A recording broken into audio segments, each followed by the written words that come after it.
Donald Trump a décidé d'imposer des taxes à plusieurs pays africains, une dizaine de pays africains parmi lesquels la Côte d'Ivoire, l'Angola, l'Afrique du Sud, le Lesotho, Madagascar, etc. Alors, voici la liste complète des pays qui sont concernés par ces nouvelles taxes américaines. La Côte d'Ivoire, qui exporte son cacao aux US, devra donc désormais payer 21% de taxes supplémentaires.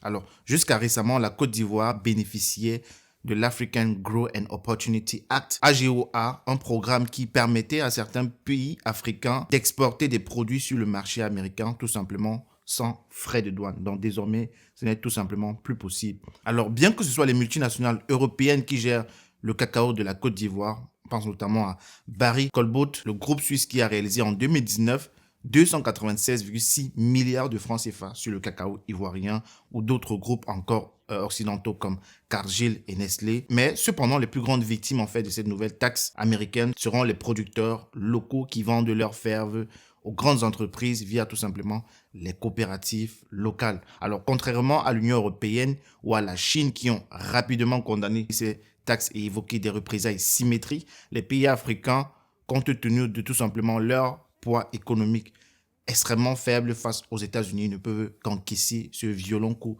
sur la figure. Si on prend par exemple le cas du Lesotho, le pays africain qui a été le plus lourdement taxé, 50% en raison de son volume d'importation de vêtements vers le marché américain. On parle ici de 300 millions de dollars chaque année qui devront donc tout simplement désormais payer 50% de taxes en plus.